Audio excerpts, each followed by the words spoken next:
What's poppin', people? Welcome back to the podcast. As always, I'm your senior yapologist, Andrew or Elixir. Season's tidings among all of you. Today, we're here for a beautiful spring recording. It's nice outside. Dude, it's June the 43rd, 2025. You know, I was a little off on the spring thing, but I'm still your boy, Tom, or the TommyNT. June 43rd. I have observation haki. I saw into the future and I knew the Leviathan was going to win everything. You're a fool if you didn't believe me. It actually didn't win, though. It won NA. I got second.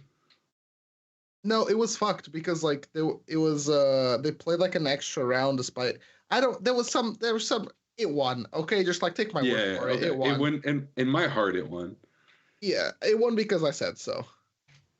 Yeah. Anyway, hi, and Misplay.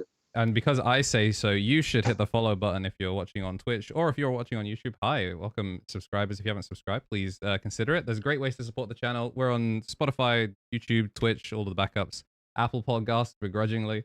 Best way to support us is to kind of like click all the free things that help you know when we go live. And if speaking of free things, if you have Amazon Prime, your Twitch Prime is free. It turns the overlay blue. We found out last week that there's a bunch of different colors. There's only one color that hasn't been hit, and I think that will basically only hit Josh's. Because that one's a crazy one. But yeah, it's good to be back. Episode 42. We're on a Sunday live instead of Saturday because people were busy yesterday. And arguably people were busy today, but you know, we couldn't deprive you of another weekly installment of your Digimon podcast.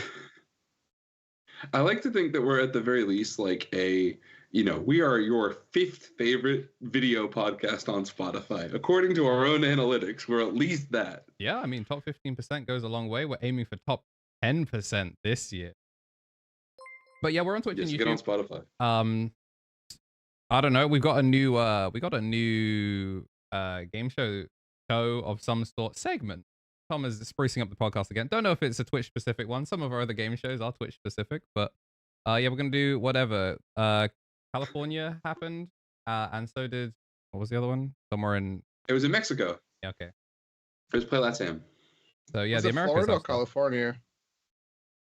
Florida. So it was a big one. No, it was I believe let me go through this and triple check. The LATAM regional was in Mexico City, and it was Sang events, the 256 player event we're going to talk about. And the Pasadena, California regional was run by Core TCG, and that was a 375 player event. So currently the biggest event of the format, if my numbers are to be believed, this is so far the biggest event of Unified Set 2.5. Yeah, it was a fun one. So big dubs. I tuned into the early rounds of Pasadena. And yeah, it was pretty much everything you kind of expected. Shout out to Risu and Panda being put through round 1 of locals, and you have me try and read like Gorillamon for the first time ever, like zooming in. I'm like, what the hell is this card? That was them for every card. Like I was watching them do smoke circles to go, yeah, that was a Royal Knights card. Based on the removal that happened, it was probably this. Really, really funny seeing what they had. Stream went perfectly fine, no problem. But they were in hell. So yeah, I did catch one clip with Risu being like, dude, I think that's a token, but I straight up don't know. I feel bad for Risu because like he's in his like own personal hell. He's just like, no, my ancient Goruru. There's no way they hit Lobo. And then just having to watch all these like abominations like play out. And he's like, you're telling me Goblin Dover Exporter Farm is legal, but they banned Lobo. Hey, what can I say? Lobo should have got a better lawyer. It didn't even stop that archetype either, which is the funniest part. We'll talk about that in a little minute here, but kind of a banger. But yeah, shouts Digipanda and Risu the Scroll, man. I don't know. Like the thing is, like, for all the yapping I do here on Misplay, am I a caster or am I just the third color guy that makes puns on camera? I think that's kind of the line we toe around here. I mean, Digimon casting, you can really get away with a lot. You don't both have to do your job. As long as someone is doing their job, it's like working. Being a pilot. As long as one of you is doing your job in the cockpit, the other one, chilling. Yeah, we'll see. If the interest ever comes my way, I would be down to learn more. But it's just one of those things. Like, where do you find the time? I should get on Metafy. Yeah, I should be a Metafy for caster. real. Dude, Metafy Digimon tournaments. Get at us, Metafy. This scene is bumping. Speaking of bumping, though, we have some stuff to go through. Should we start with Core TCG, boys? Yeah. I will go ahead and drop in our live chat on Discord the link. We're going to use Digital Gate Open here because shout out to the homie. I mean, here's our. I've already linked it. I'm trolling. There we go. The nice thing about like the current format is that there's nothing really like super duper exciting. It's just like some familiar faces. You reconnect with an old buddy and you go, oh.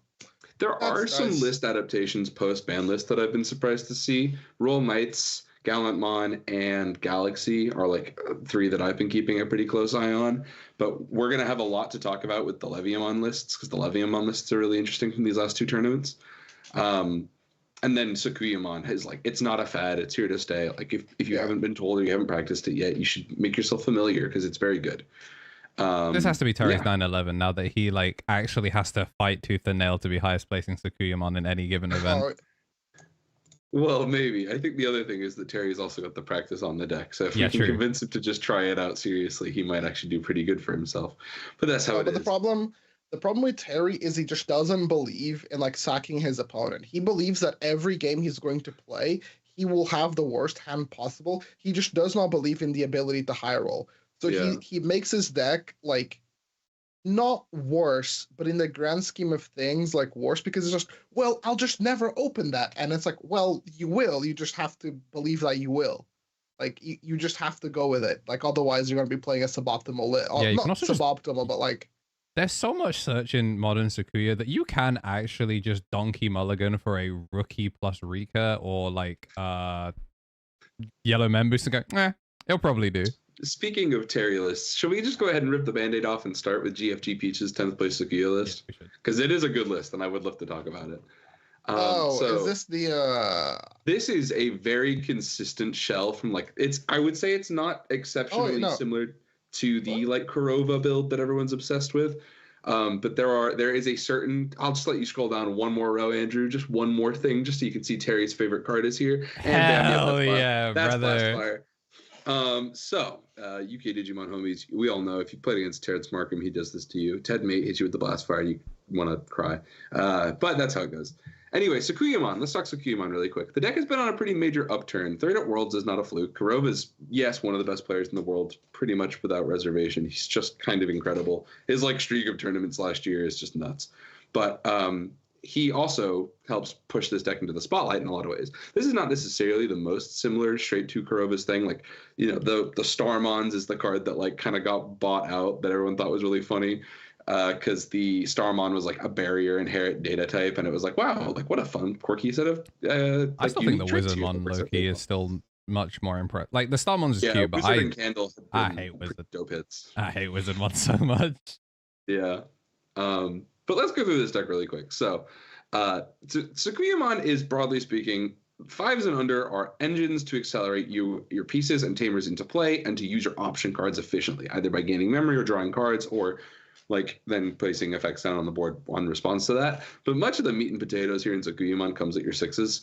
And there are a couple cards here I want to highlight. First of all, this is BT10 Maid Mode's first return back in a little while. We haven't seen Sakuyamon Maid Mode show up in a lot of capacity in a little while. It's when Digivolving is you can use an option card with plug in the name or yellow option card with 5 memory cost or less from the hand, ignoring color restrictions without paying the cost. So if you had, for example, a 2-color card, this is not, you'd still be good for it, but comes up.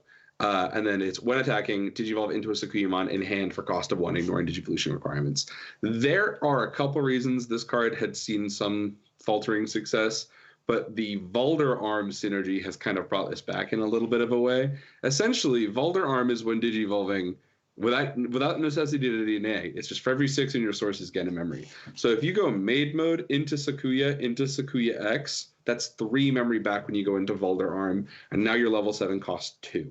But if you then used an option card to refund it even further, costs none. So it's very good. You also have the advantage that like you're going to be using the scramble for free over Sakuya X, so it's like it actually costs you nothing. It's pretty broken. Super sick.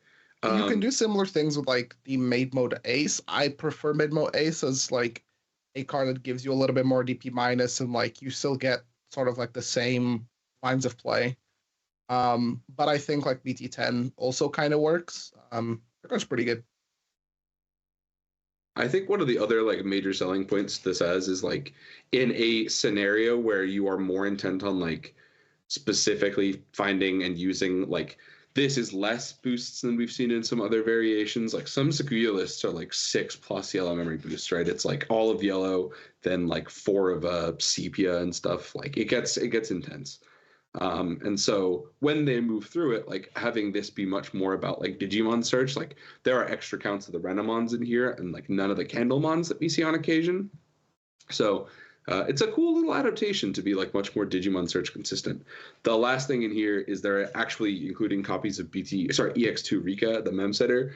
Mem setter is just literally when you attack with Renamon, Cubimon, Tommon, Sakuyamon, you can then just tap the plugin. So this lets you basically like end by going into a Volder, which is really cool because you can go swing, evil plugin, do some donuts, end on Volder. Very dope. Yeah, that's Sakuyamon. I think it makes more sense if you're on one Sakuya X, because like the Sakuya X, like getting the rush body was kind of like also how you would do the full thing. So I guess if it's you're only going to draw into it as like a one-off, it's an extra way of like securing it early. Mm-hmm. It's decent. I think like Sakuya, it's getting to a point where like most of the deck is optimized, so it kind of just comes down to like player choice. I think like the deck had been optimized for a while, but like the common crowd just didn't want, like, just could not let go of bad doo-doo cards like red plugin and like, you know, things that didn't do anything. But like now people are like the lists that are winning tournaments are the people that like, you know, were like, oh, okay, these are the good cards, cut everything else. That said, in defense of red plugin, there is some value in the fact that the deck got incredibly degenerate when it could at combat step suddenly sec +1. Oh sure, yeah, but you can do that now with Volder. Yeah, that's what I'm saying. Like you don't like red plugin. Like I'm sure there could have been builds that were using Sakuya X or whatever that were just two checking you with red plugin, going, I will simply barrier or Wizardmon off this damage. Nothing can hurt me. But like when you can just turn into Omega Floodgate that conveniently has sec +1. For the longest time, I didn't even know Volder had sec +1. I was like, somewhere in Sakuyamon X's full combo that gained a security attack. I guess you're dead. But yeah, crazy card. Yeah, it is. I would almost say this deck has sort of arrived at a consistency and like I hate to like I can't think of a better term for it, but almost infamy in that like it is the kind of deck where now you will see people make considerations with regards to tech cards. I've already seen people discussing the merit of purple Mimi to take memory away when they use these combos. I've already seen people discussing like are we ever going to see emergency program shutdown as a tech piece? I think we'll wait and see. We're also running out of tournaments this format. Next format with BT21 and the new adventure cards and all of that. We'll see how much all of that changes. I think it's format. I think it's like a deck that's doing like well now. I think like the deck didn't really lose out its niche because like the things that it was targeting are still good, but there's a couple different decks that like it now has to fight that it didn't have to fight as much before. Like I think like Leviamon being a lot more prominent probably doesn't really help the deck that much, but at the same time it's like Knights is still good, you know, and it still like Knights. Yeah, it still has a good matchup into Knights. It has like a 50-50ish matchup with like Imperial Galaxy. I'm unsure, but I think it's like for the first time in a little bit, it's like a proactive combo yellow deck. Like, you know, yellow players can actually like, you know, go through like half of their deck instead of like winning the game based off of their like top 5 draws. Well, it's also like I was discussing this recently because like when the last time we had a really strong meta yellow deck was Shine. Was like I would say Yellowback, Angels, Patamons. But prior to that, it was Shine. And the difference between those two archetypes is that the Patamon cards always end up with some kind of like recursive security loop, whereas Sakuyamon kind of doesn't play caring about its own security. Like it plays about DP minus and about sec minus, like those are the yellow things it does. But like its own deck identity is stronger than its color identity, and that's what makes it like much more proactive than the average yellow pile. So I think it's interesting because like the last time that happened was Shine, and Shine was very good for a very long time. So if you haven't practiced Sakuyamon yet, I would encourage you to do so because it's very freaking good. I don't think that gets worse for what it's worth. Yeah, I think the things it does are pretty sweet. And then Angels, this deck came back. Angels is so good right now, y'all. Part of it is Valderarm DNAing on Cherubis and Medievals and stuff is like a psychotic phenomenon. Like, it's really annoying when you partition and then it spits out a Medieval Gallantmon. It's really annoying when it does Yeah, that. like Medieval plus Cherubi or... But yeah, this deck. So I mean, you've seen an episode of Misplay for Games. You know exactly what this is. There are a couple variant pieces in here. Promo Patamon's a fun inclusion that we haven't seen in a little while. Sort of a card that backs up its necessity off of just Angemon costing 3 to Evo, but like it only costs 3 to Evo over Pillowmon or Luxmon because Patamon doesn't pay for his evolutions most of the time. So like, this nebulous concept of like, is it worth it to efficiently reduce the memory costs and stuff is like, yeah, your mileage may vary. I do like, though, that Patamon is for any yellow or black card with 2 or more colors. This helps you find extra Valderarm access, which is really cool. I think like yellow players and like green players will have to get used to the idea that there are simply shells for Valderarm until like it's your new build around. Until there's something that like somehow power creeps like Royal Knights. As long as Royal Knights is in the format, the niches of the 2 colors are going to be like, it's Knights how and do I make Lords? So like, even if Knights goes away, 70. and the Digicross decks, right? Like I compared this before. Crossheart's going to be good next set, and that will help against Crossheart. Yeah, it's basically like, can I put Valder in my deck, and is my deck better with Valder, or is my deck like better with that? So like, what I mean is that Tyrant suffers from the problem that your 6 is independently strong enough that like putting a Valder over it takes away from like what your deck is trying to do inherently. Because it's like, well, I'm losing my towers, boss monster, and I'm losing like a lot of value, but it's like, is it worth it against like some other stuff? And then, if yellow putting Ruin Mode in the deck is any like consideration, yeah, it's almost always worth it. Just make another one. You're only paying for half of it. The other thing is, it's like a yellow accrues a lot of its value mid-climb. Like the part of bugs that is its strength is maybe its interactability on your opponent's turn and like debilitating them with your unaffected redirecting dude. And you lose that when you're Valderarm. So because Sakuyamon can basically like love it and leave it behind. That's all it needs to do. But like, polar opposite, something like that, is considered like an engine, like Bloomlord or Leopardmon. Those decks are having a field day with Valderarm. Like, it literally like revived those. Well, Bloom was already doing well, but like the fact that they now have like a specific tool for the metagame, because like Green never had like play cost reduction floodgates, but having no on plays is arguably just as good, especially when like your 6 is cost nothing. Hey, it turns off Death X. You now don't care about that at all. Like, okay, reduce it. Smile. It's also crazy to me that like people are already like, oh man, Bloom's had a really great month, dude. It's getting no play cost reduction Tentomon next as well. I'm like, that's gonna be even better. So no play cost. It's no Evo reduction. Oh, is there Evo reduction? Yeah, that's a bummer. Oh my god. No, I knew Gomamon was a mem blocker, so I was like, I assumed they matched it in some way. No, I don't think they'll ever give that to Green. I think Valderarm is like, take your anti-Death X button and earn it. Yeah. We'll never. I don't think. Well, who knows? But considering that we only had 2 floodgates, we're 5 years in at this point. Yeah, we've only had 2 floodgates. They gave us the 3rd, and I think like, evolution reduction is like, it's fine. The problem is that like, Green is one of the few colors that has like built-in Evo reduction in your stack. So it's like, I mean, it's great if I'm playing against like a plant engine, but like, it only really beats people that go like boost. Training, because that's it. The other card I wanted to highlight in Angels really quick, we don't necessarily even have to go back to it, it's just the return of Star Deck Rapidmon. It's a yellow vaccine, Patamon can turn into it. But the advantage this card gives you is that it is a blocker that when it goes sideways, shrinks an Omekamon to 0. And it's lingering DP minus.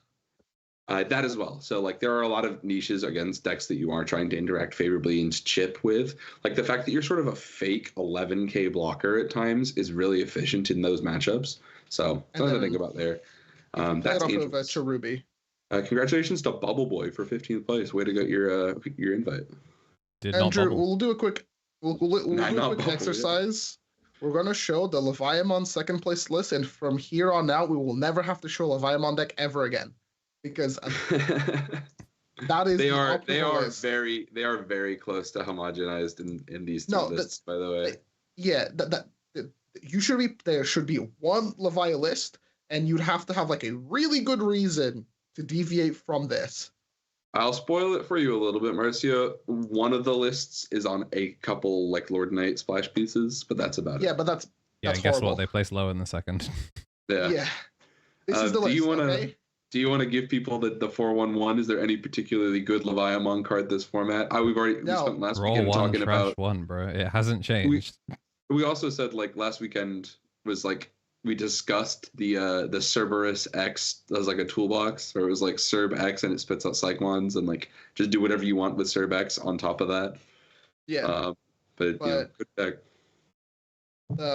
This is it, guys. Okay, I will say, okay, you're allowed like 2 changes. Okay, kind of crazy. Maybe three. One, don't play Lord Knight, because Lord Knight is just not. It's just so bad. You play it for exactly like Angels or like Magna, and you're not gonna get any value from it. Okay, so just accept that, like, whatever.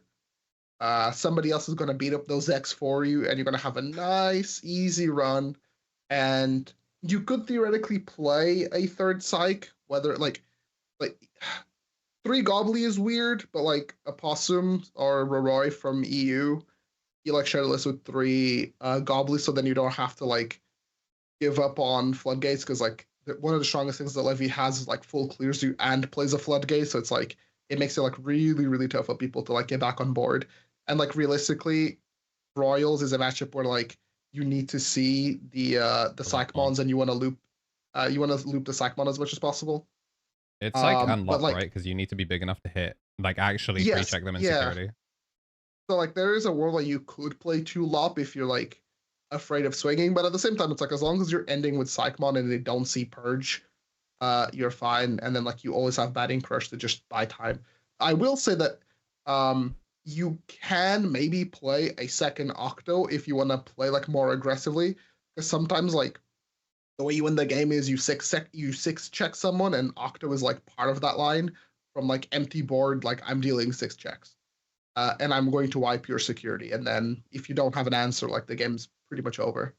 Everything else is like fine. I did think about a Beelzemon, but it's like where are you going to feed a Beelzemon Blastace? Like maybe over like a boost, but then it's like you're going down on boosts and you want to sit in the back and do nothing but play delays. But this is basically like the list. Like that, every Leviamon deck will look 48 cards like as close to this as possible. This is your Steven Spielberg classic for a purple player, right? This is 3 Levia X. Huh? You need 3 Levia X. Yeah. Yeah, the original variants were like 2 Leviamon, 3 Levia X, right? Like what that was. Some people, like, if they really want to make room for some things, some people will play 2 EX5 Levy, but then you're gonna miss it. Yeah, I just remembered the Protoform completely patches like this card. Insane. Never mind. I just reread the card. Like, yeah, never mind. You would cut Levia before you cut Levia X. Real ones. No, I've been beefing with Levia X for months. Anyway, we can never have to look at a Leviamon deck list again. I'm sorry. Next week. Yeah, it'll be back again. Don't even sleep. Let's talk about Imperial getting first. It's the elephant in the room here. It is post ban list. This is Imperial's first win of a regional post ban list.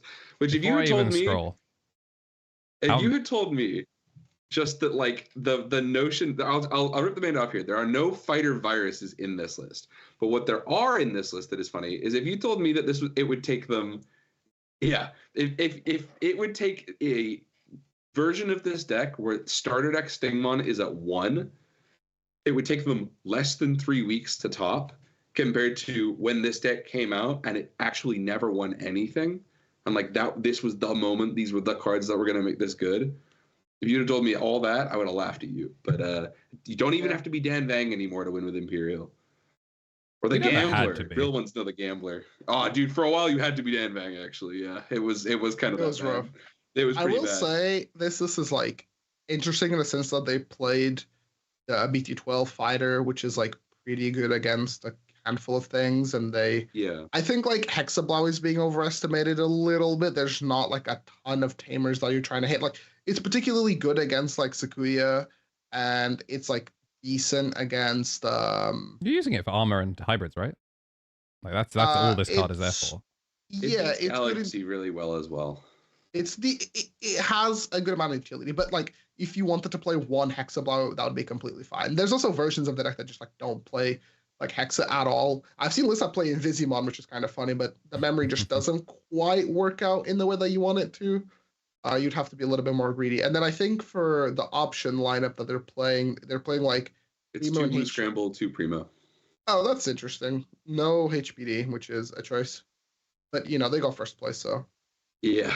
The other thing I think is fun in this one is the Lydramon obviously is like a 1-up to shore things up, but the like kind of settling on the level 4s post ban list has taken a little longer than people have seen. I've seen a good amount of like Armor Imperial pop back up with like a heavy emphasis on Togemogus and Lydramons. But this is the closest to like a real kind of like honest by the book Imperial, the way we would have expected it to show it manifest a little bit here, even down to the return of EX1 XVmon. So despite all the fanfare this deck has had over the years, I believe this is EX1 XVmon's first win since the Gambler did it in, was it Raid and Trade you guys casted? Yeah. Something like that. It spent all of those months in just being completely ignored by being the other XVmon. It has topped in like, I mean, 5 jamming ESSs is based like we're not even doing like Labramon plus like, you know, Demi V on one data memory. Yeah. No, it's like this is my 5th jamming. That's it. And if you get a check out of it, sure. Because like you just don't get because of Royal Knights, like you need jamming more than ever. Like a lot of the time you're beating up Royal Knights because like you suspend the Knights and then just like 2-check them with jamming and it's like it's good enough. They fall too far behind.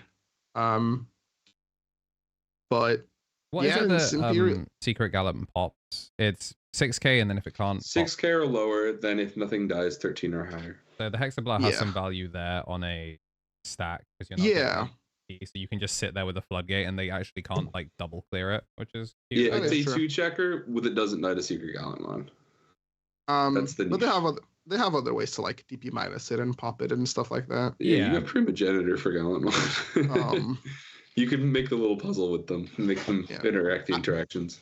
I will say though that like the thing that's the most exciting about this tournament is like seeing a good amount of like Galaxy. I think like Galaxy is like a deck that like NA loves, but we rarely see EU.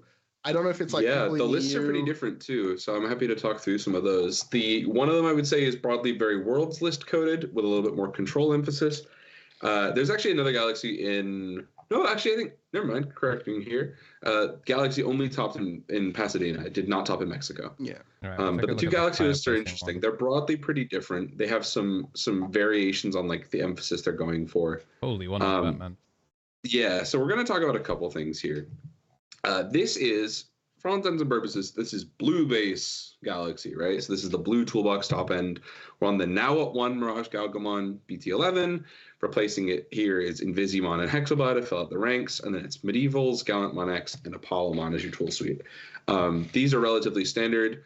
Marcio and I off the podcast recently were discussing like why is the like the Mach Gal one of not being like more brought back? Like does Apollomon synergy not matter as much anymore? Because one of the kickers is that like you can kind of miss timing with Mach by going into Invisimon, which is a little weird. But you know, there are also other advantages to it that way that will come back up. So it's a fun one to try and experiment with. The thing that's weird in this one is the blue mem blocker. It's another thing you could pick up and spit out with Wankun, which is sort of the intended synergy. But obviously, yes, a lot of the time you guys will see Solarmon in the place of this, just given the fact that it's a red egg that you can promote and use in the back. And then interesting in this list is Homer and OmniX. So Homer is on play, spit out the level 3, and then when you play the blue level 3, you can place it underneath. This basically just allows you to continuously add the jamming sources from the Galgamon. It lets you just turbo into your board faster, but it's much. Like... Or go ahead. Oh, I was gonna say one of the cool things you get to do is like it's like another copy of Wankun. Mm-hmm. Yeah. It's really cute. Almost, it works with the Zudo Ace especially well too. Yeah, it's from hand. Yeah, so one of the I guess the other line is like Wankun spits out Luna, and then normally you would do evolve and go from there, but in theory you can load a second Luna underneath if you wanted to. Or if you Yep, and make a missed the memory Luna battery. because you were building off of like you're building a cursed stack off of an Otamamon, you can still like from going into Huankun get the extra 2 memory that you would then use to extend, which is really cute.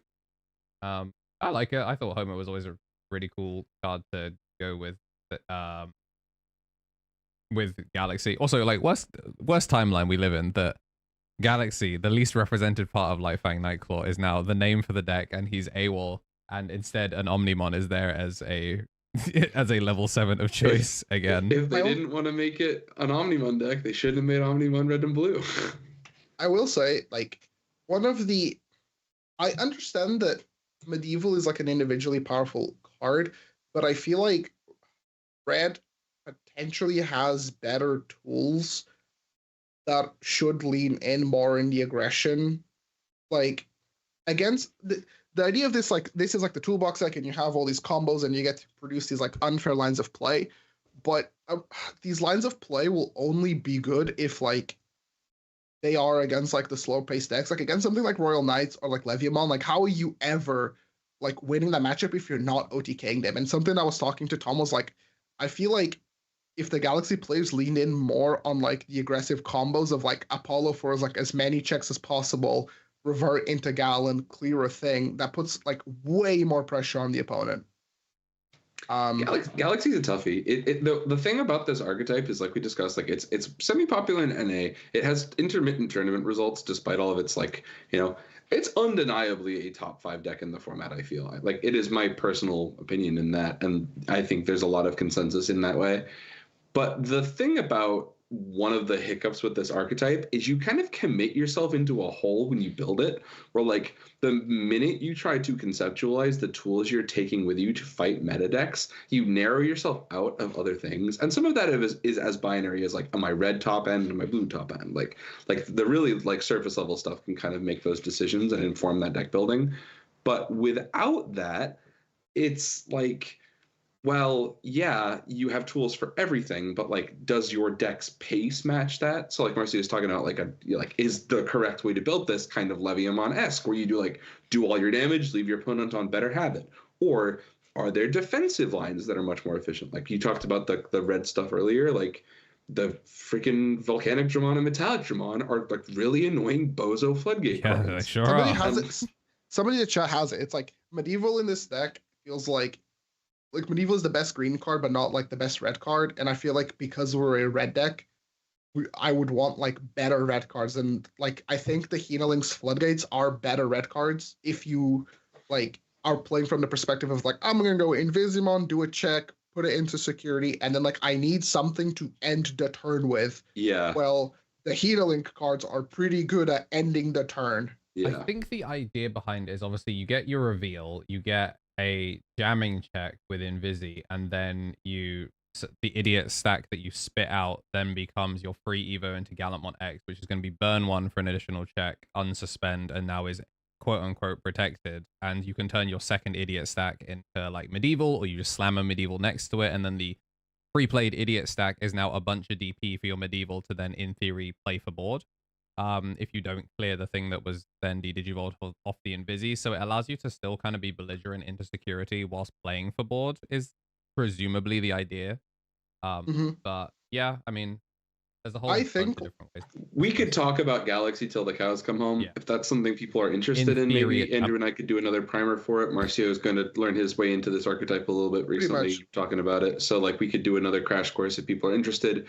I don't want to leak the sauce for some people I know who have been testing lists. I have a list I've been testing recently that's very powerful. We can do a quick once over on this second one. This is a more control variant. This second, I will say. Yeah, go ahead. That, like I was gonna say, because like, assuming that like let's say that the thing with Galaxy is like it's unfair because of like the Tamer and the memory gain, but like, as like a stack deck that people that like want to build stacks, this deck I feel like plays the most like Digimon that isn't like the most like bullshit way to play Digimon. Like a lot of the time you're winning because of like correct deck building and like memory management. It's a fundamental Digimon deck. It's card advantage and memory management. and then toolbox. It's annoying. That's the problem. It's very annoying to play. Just like how Setcon was objectively a pretty good control deck, it was not very good Digimon. This is a objectively very good Digimon deck that isn't very fun to play with. But that's how they do it sometimes. The Ryugumon's funny. The Ryugumon, I will say, is like my preferred way to like end the turn, because like sometimes I wouldn't even like want to remove the threat if there's nothing to remove, but just having something to flow. The problem with Galaxy is like if it falls behind, is like you then have to go, okay, hatch, put thing in the back, and if I have the tamer, then you could like play the tamer. The deck needs like ways to just play from like getting its board broken. Otherwise, you're going to be playing like traditional stack, and people are going to catch you on your off turn. Like Louis is a thing that I'm surprised like it was not on the lists. Like if you have the mem set established, Louis is just like the most cheater card the deck has access to, and they were just not on it. The thing with like the way the archetype has to work is that like you have to choose your space, and it's so restrictive. So you know, you make do with what you can. Like, I think there are certain points where like, I don't actually, this is kind of a funny one. I actually think we may never see the absolutely perfect 50 for a Galaxy deck. No. Like, it's just one of these ones where it will not do it. But like the closer we get to it, the more the deck can perform at a certain level. It's so much better in best of 3 than in best of 1. Yeah. And like people are, coming from a position where they're taking the world's winning list and moving through it. So I am keen to see where the deck goes. Like I said, I don't want to leak anybody's lists. I've been practicing a specific build that's not super represented here. A lot of good stuff. But congrats to Byron and what's it, Nathan Warren for their dubs. There will never be the perfect like standard like Galaxy list, because like every Galaxy list should be built for the event that you're going to. Like every list should be a representation you choose to build for. Yeah, it should be like this Galaxy like top end was like I chose the tools that I think were going to be good into the things that I was going to play against, not necessarily like 2 Dragon Mode, 2 Fighter Ace, 1 Paladin. Like it will never be standard, basically.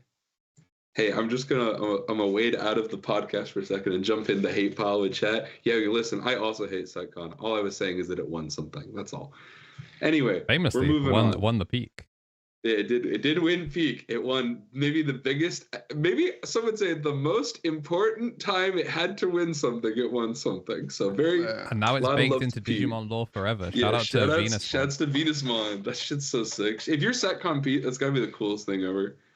I think with Setcon, it's just like it was a control that it was like Batman did not know how to make control decks, and people abused like the game's mechanics. But now I would say we have interesting control. We have real control decks now. Like, and I'm not talking about like Megas. Demon Lords are real control decks. No, they are. Royal Knights and Demon Lords are real control decks. Yes, they are like almost by definition control decks. Yes, I'm not disagreeing. I don't think that they are like well-designed control decks. I think they are like incredibly overtuned and pushed. Direction. I wouldn't even say that. Because like with like Demon Lords, they a lot of the time they're not controlling the board with Demon Lords, they're looping Ruin Mode. And like with Royal Knights, sometimes they kill you without doing they token chip you, Yeah, they chip you down, which is like goes against. Okay, they're a step in a direction. They're at least attempting to step. I hate to be totally like Galacti, for example. Galacti is an example of a like good control deck. Something that like wins through like attrition and has like a clear like turn where it's like this is my opening. I would say Examon is like a good because like it's not fun to play against, but like Examon is a well-designed controller because it has weaknesses. It has like a shit ton of weaknesses. You're controlling the board. Something isn't necessarily like a good control deck by or not by having weaknesses. I think control, like if you just have to define it kind of in the like, I hate to be this guy and be like, oh, but in Magic the Gathering in the 90s, they said it this way. But like, you know, control decks are that like if you categorize things like combo, aggro, mid-range, control, right? Like combo decks do all of their actions independent of their own memory system. Aggro goes first and it drives the boat. Mid-range responds to the things it plays against to determine the pace it's on, and control always tries to stabilize. That's like those are the fundamental principles of how they would design these things. So like there are a number of very good control decks. Somebody's just said Doragora. Doragora is one of those control decks I consider. Like it is not a it's certainly less like monotonous, unstoppable tower of control that we've had in other but it is especially in the context of the formats, it was very good. A hell of a control deck. Yes, so, I agree. Just one of those turn where like it fights for attrition, develops like its win condition, but like at the same time it gives you ample chances to fight against it. Like it has weaknesses, and it is like the Luga version is like gameplay, right? Like it has gameplay to it. Yeah. Like that's my thing with like Royal Knights. It's like I understand that it is a control deck at heart, but the fact that like the control deck is also aggroing me down for no reason other than the fact that like they got given support that was like intentionally pushed to artificially drive the deck to like a position. Yeah, but that's Digimon, right? Like I at a certain point, like where do we go? Oh, this is the fault of the deck, or this is the fault of the release of product. Like, what breaks what, right? Yeah, I think there's also something really interesting about decks that like hey, I'm going to present you an interesting set of puzzles, you have to navigate them. Whereas it sometimes feels like Royal Knights, 7 Demon Lords, and Setcon to an extent, where they show up with a bunch of shapes and they put them in the square hole and they all conveniently fit the square hole, and they present, hey, please present me a square hole, and it's like they're just doing the thing, and you go, okay, this wasn't a puzzle, this was everything in the square hole. Correct response, but like some decks will be like, oh, my tool just like does not beat your tool. My square just does not beat your triangle, and so like I should get punished for that. But like with Royal Knights, it's like my square beats your triangle, your circle, your freaking like your skateboard shaped deck, or like it beats like whatever it beats your Vanguard deck too.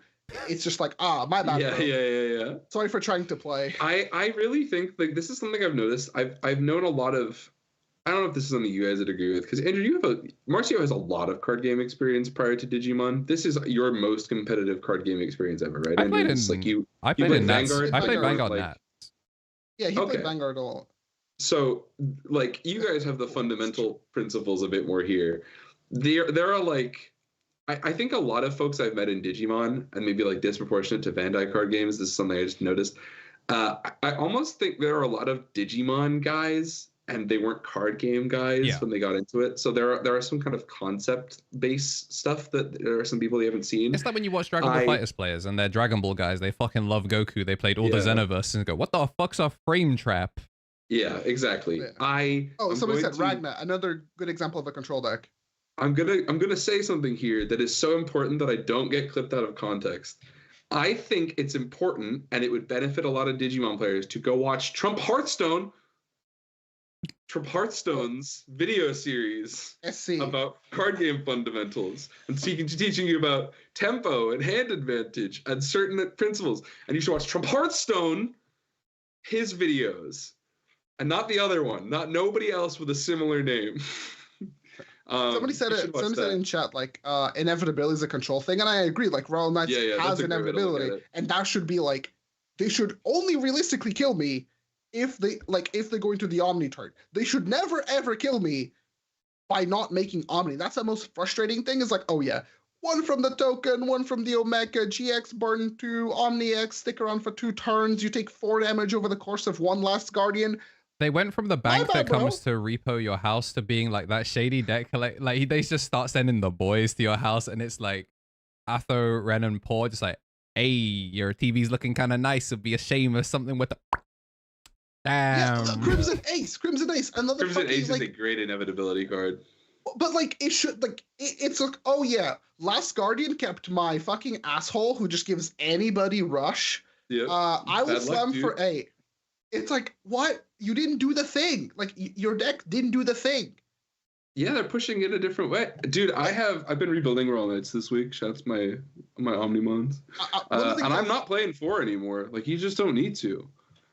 It's just one of those things now. Like the variations have changed. Yeah, I think as well. I think it should give us all cause to think about what Agudo X will finally do. I'll put it that way. But we don't got to talk too much about, like, maybe we'll do a control deck philosophy. Sure. It'd be fun to do a Misplay for Game, like, mini-series with the 3 of us, just talking about, like, our principled view on, like, what makes certain things work in cards. Because, like, card design, broadly speaking, we're not just Digimon yappers. We think about a lot of things. We also all have a pet deck that's control. Yeah, I would agree with that. Like you play Davis, Marcia plays Bugs, I play Ragnar. Like we all have like an analog of weird control deck that isn't. Dude, I play control deck that has a Dava weakness. pilled as hell right now, by the way. Hey, listen, I love meta manipulating. Yo, Dava's testing really good into BT21. If you guys haven't tried it out yet, they hate these dudes. We do this every format, Tom. People, like, every time you put out, like, a Tyrant video and it's, like, me playing and it's, like, I win because I won through attrition or, like, I know the matchup. And then somebody be like, oh, Tyrant is so boring. All he did was, like, wall somebody out and, like, swing one check at a time and, like, clear the board. It's like, yeah, because my opponent wasn't fucking using options or they weren't big enough. It's I'm like... I'm scrolling through chat really quick as well. We got a question. Best mid-range deck right now? I think it's Imperial. Just my 2 cents. Leviathan's pretty good as well. 100%. 100% Imperial. I think it's Imperial. And then I saw Otavio from Locals was undefeated at Glasgow. He was my round 5. Nice guy. Said they should ban Last Guardian. Yeah, it's a contender for sure. It promotes some problematic gameplay patterns. Yeah, I agree with that. Card should have not. I think it should say. I think, to be honest with you guys, it should say opponent's turn, protect it, and like that way your Omnimons can stay on board and block, but like it can't save itself from Drazzle. Like I think that was the mistake. But isn't hey, the point we've it's talked supposed a lot to about save retrains itself? a whole lot of times. It should. No, Alphamon. You know what? If it protects, it should sec -1 the body. Like it plus purge should not be 4 damage. That's an interesting one. Yeah, it should not be 4 damage. Save it for a patch note party, boys. We got a new one. There's a new format soon, so we'll have a new patch note party soon. I will say, last thing is like,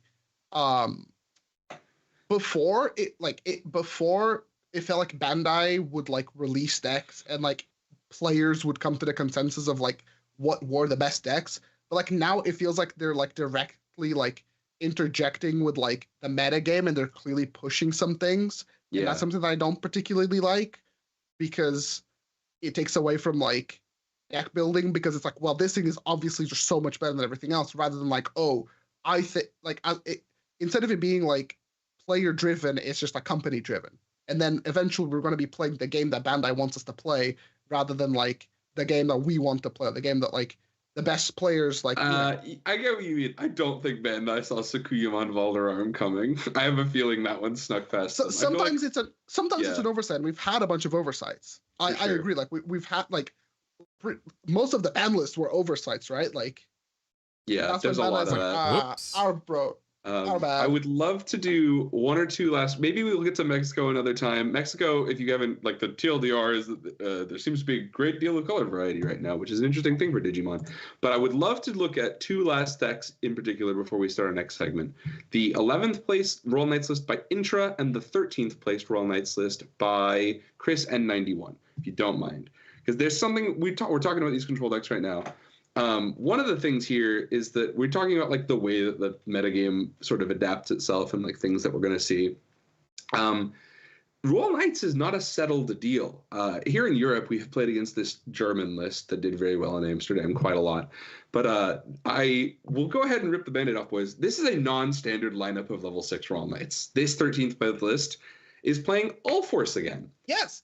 And there's a ton of 3 Alphamon, 2 All Force, a much heavier emphasis on recurring your Magnamon blockers with the Lord Knights and Gonkumon at 2.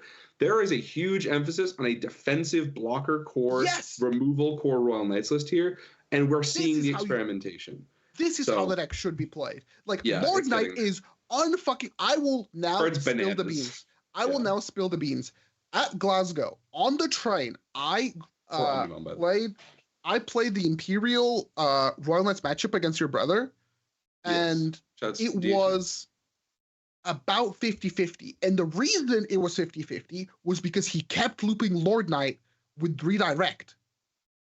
And that was how Royal Knights can like beat Imperial and Yagodex was like, okay, you suspend me, I still have a redirect, you have to commit into a 6. At Glasgow, nobody did that.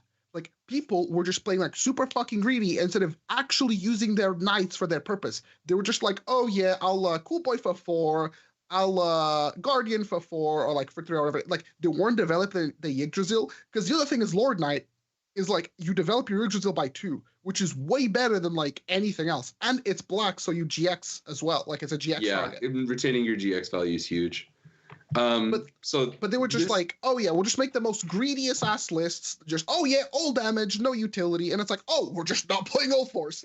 I do genuinely Lord Knight is stronger because of Dynus, because everyone forgets that card is black. You play the Dynus, you search for 4, and you play the Lord Knight and it's purple, and because the lighting's a little bit funky, you don't quite see that the purple did actually shade to black, and it's not that the printer ran out. That is by game design, and it blasts into GX, and you go, he's purple, and then you go pick up the card and go, oh, you can say it. Yeah. Yep. I'll say this as well. One of the things that's interesting is that there are really like, yeah, he thinks he could say it. Real ones should go watch the tier list. Real ones, no, he should not be saying. Dang, that's the pre-married Saf is so funny on that. Beautiful. Look at this. 2 all 4s. No leopard is. I still think there's some argument to like leopard would make me like this a lot more, and then like I actually still think 4 Omnimon is overkill. You really only need to see 2 in a game, and with Cool Boy drawing that many more, I think another Omnimon as a Leopardmon, and then more Cool Boy to cycle and stuff would help this archetype. You might be right, but I'm still upset. Yeah, I want to play the. He's the guy. He's the guy. Yeah, that's why I'm playing it. But yeah, this is where we're at. I bring this one up because I want to talk about the modes here, right? We're looking at this as a much more like posturing defensive variant of this archetype. Recovery with Alphamon and Barrier are so good, dude. It's so good to have these effects. And then all forces, like bounce removals at premium right now. I would love to see maybe an adaptation to a Paladin mode. We might see that down the line, but we'll see how that goes. But this is the defensive core, right? This is where things are moving towards. On the other side of that, we have Intra's 11th place list, which is the most hyper aggro optimized variant of Royal Knights I've seen so far. It did not convert into top 8, but I think this is where the German builds will go. Wargreymon Ace is a genius pick for this archetype. It does a lot for this deck that's really cool. So one of the ways you can sort of maneuver this archetype is you can basically go wide enough that they can't interact. Like you're going to lose to Vuldur no matter what. But on the turns where they go so wide that you have to make your conscious decisions of like, where am I going to use my Lord Knight redirects? Where am I going to get value out of my Omeka blocks? Wargreymon Ace can come down to facilitate a simplified board. It's just a 5 to slam. You gain 1 back if you pop something, so it starts at 4, and then each action piece is super strong. I just saw a message in chat, and oh boy. I love our folks over the Discord, but no, you do not want to see. It's going to be the same shit. But this one, you're going to go. I want to follow him on deck. Everybody's going to go, oh, this one's for me. It's like, no, it isn't. If you didn't play the other 2, it's going to be just as expensive, and you're going to lose to the same shit. No, but I'm obviously exaggerating. Everybody wants to see Olympus 13. Hey, anyway, at least when Apollo 3 checks you. But yeah. Apollo already 3 checks you. He's the GOAT. I will say this, though. I want to wrap this up because we have a new segment we're going to introduce today. So the reason I wanted to talk to you guys about this list is this is the most varied towards the gameplay pattern we were talking about before of dudes that don't leave the board. This is Alphamon BT13 to stay on the board. This is Sistermon Blanc to decoy to keep things on the board. Omekamons to chip with. 3 Jessamon BT20s to make tokens. Yes, it's a lower kind of medieval, but we're replacing it with more Rush Gallantmon than a lot of these lists have been on. This is a deck trending towards mid-range using the engine of the control deck. And I think there's some interesting, like, kind of developments here. Like, what does this lose to? What accommodations do you have to make for this? Crimson Blaze is in this deck to out floodgates to make your tempo turn happen. That's not normally something a control deck needs to do. It's a vibe-based. Yeah, so I wanted to give these 2 a shout out. Intra and Chris N91 from Pasadena Regionals. Thank you for giving me, like, I looked at this deck list for like 25 minutes earlier, and I was just like, oh my God, like, it's so nice. The synergies are here. There's so much to work with. I think Royal Knights is going to be a archetypal, like, deck building puzzle down, like, it has kind of become like Greymon BT12-esque, where you can be like, this is Greymon box. Like, we're kind of getting to like well, I know all the Royal Knights cards, but like, how do they interact favorably with each other? Okay, I know we said, we should probably do a quick look through.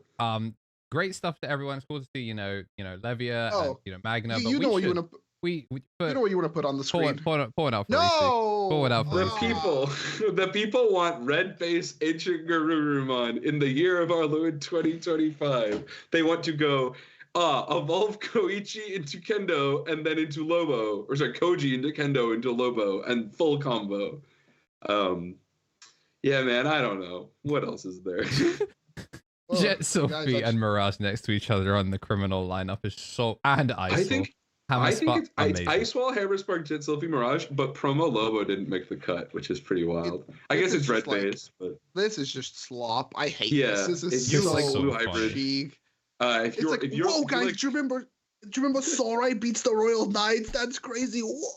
If you like blue hybrid and your name is Jambo and you've been sending me this list for like a week, this is for you. Shout outs you guys. I actually don't think we've seen the last of this thing. This like archetype is not necessarily just the red base, though it is currently the most efficient because Koromon is deliberately very overpowered. The thing I thought was really funny. Can I draw your guys' attention to this because it made me laugh when I first saw it? There's not even a Beowulf. There is a 5th egg in this deck, but it's not the Gigimon you think it should be. As I understand it, the only practical application for this is flipping this first and then making your opponent think it's a Gallantmon.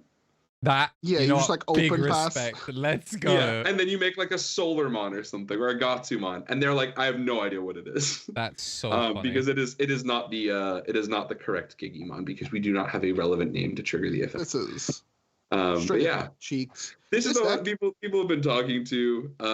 I have not seen footage of this archetype. My assumption was that it would have been BT17 Gigimon, but I hadn't seen one, and I looked around to find out, and I couldn't find it. So, if you guys know, don't email me. Get to Digital Get Open and let him know. But otherwise, my issue with this deck. Theory post in the comment. Jesus Garcia. Way to go. My issue with this deck is like you're gonna go, man. Post banlist, this is gonna be so cool. Me and Koji are gonna hang out. The opponent's gonna go, flip Gigimon, Ilmon Cool Boy, and then you fucking shit yourself because like you just do not have an out for Gallantmon. It's like, my Heaven's Judgment for 18k. Right? Yeah, 18k Heaven's. I'm 24, buddy. Yeah. Oh, you passed me 5 memory. Us. Now, Marcy, you got to think the red, whatever that makes it out. One of these, 3 criminals.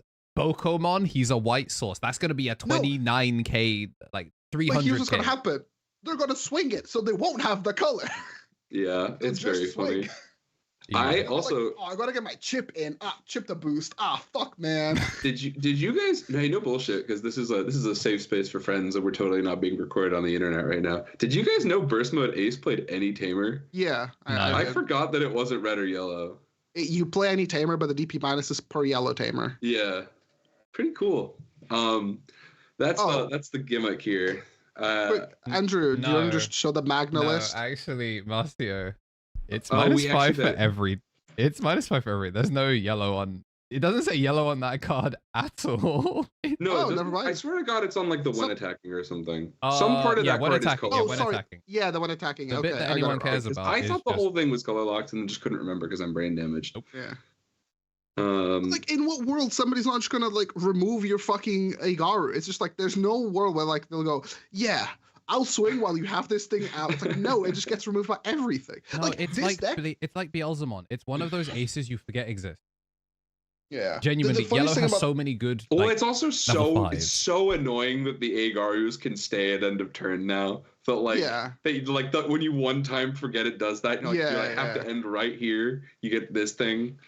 The funniest thing about this deck is that you will never ever win against Levia in the funniest way possible. You're gonna like infinite Tsukuyomi, like trap them in a nightmare where they'll go, oh man, the Levia, they have the protoform. I can like do the combo here, bounce, and then burn their security. And then go, okay, cool, you put the protoform back in my hand, I'll do it again. And they go, that's fine, I'll do it again. And they'll never chip you. You'll be at a permanent 5.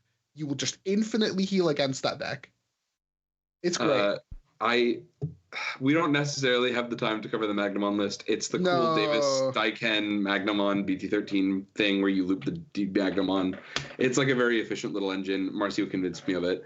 Low-key, just better than the Cool Boy build. You heard it here first. It is what it is. I just, there's a reason one converts and the other one doesn't. But boys, we don't have time for that today because it's coming up on 20 past the hour and it's time for a new section. I'm so excited for this. Have you got the thing ready? New I mean, section, PogChamp, new section. I'll add the media source because it's something. Gentlemen, you guys are active card game enthusiasts, and a lot of people value the opinions you two hold on the game. And chat, I love when this section needs a fun segue because I want to gas up my friends. But folks here at the audience, ladies, gentlemen, and that beautiful Technicolor raincoat in between, I want to know, do you think you know ball?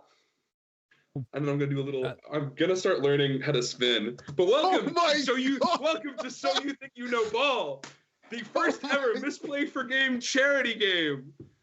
Or charity, I meant trivia. Oh, dang, whatever. We're gonna do a thing here. So, welcome to So You Think You Know Ball. Andrew, it's with 2 A's. Alma. Oh, right. Yeah, you know, right. That makes way more sense. Ball. Tom, you instructed me to not look at the GIF, and I didn't Yeah, but look at the there's GIF. Balmon balling. No, dude, I downloaded this with my eyes. Oh, thank you. You're a homie. Anyway, guys, welcome to So You Think You Know Ball. This is a trivia show where you guys viewing along at home can join in, but don't spoil it because we're going to see which one of our contestants has deep, intimate knowledge of the game. Here's how this works. I have created for you guys, with the help of cardslash.net. Shouts to Definitely Jeff. I'm a big fan of the show. Super lovely guy, really big at helping on giving me access to the tool and letting me play with some things. Jeff has created a tools page on cardslash.net where you guys should keep up with because Cardslash does a really good job of categorizing reveals and tracking information. And more importantly, to somebody like me who is studying for their re-upping their judge license, a complex rulings manual updater. So like you can keep track of everything. But Jeff also has a stats page where he tracks very small specific bits of trivia about the Digimon card game. And today, on So You Think You Know Ball, Andrew and Marcio are going to get real nerdy about the Digimon TCG. I have for you boys today 4 questions about the card game, and we're going to test your hardcore ball knowledge. These will be about effects or simple interactions between the card game that you would need to know at a high level to know what you're talking about with regards to Digimon. And I guess if we don't know the answers to these questions, maybe we don't know ball. I don't know ball. We got to have Adam on for this. So let's get us started. Once again, thanks to Definitely Jeff and him, and I believe it's actually just a one-guy project over at Cardslash. Please correct me if I'm wrong, but thanks to Cardslash for your stats tools to help make this happen. So, gang, let's get started. For a number of these ones, we are going to be going through and discussing the actual specific rankings of certain things. So I'll read you the first question as an example. We can go through this. Here's the question. People often complain about the game, quote, becoming more and more like Yu-Gi-Oh!, end quote, with cards being more about their own powerful effects and being effective starters and less about the fundamental rules of Digimon. Can you name the wordiest cards in the Digimon TCG? And for bonus points, can you rank them? So we're going to talk about the wordiest cards in the Digimon trading card game. We're talking about unique effect length here.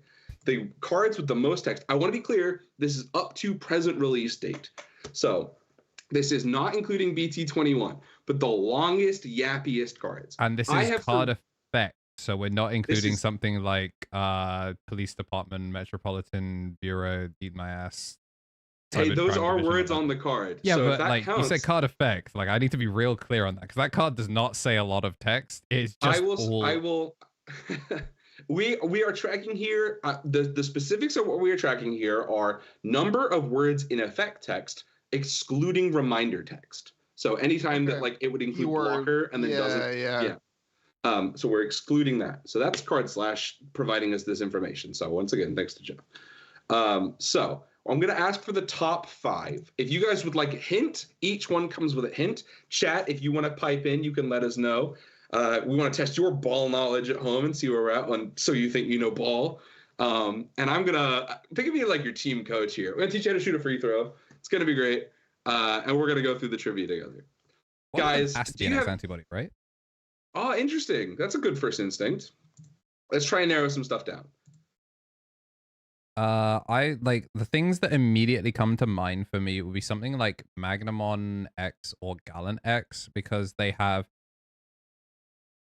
they're Evo bullshit. They have if you have X antibody or armor as a thing, they have an all turns, and there's also when digivolving when attacking for Gallant, which leads me to think that if we're not in rule text as well for Magnamon X though, so like both of those come to mind as like one of those should be top 5.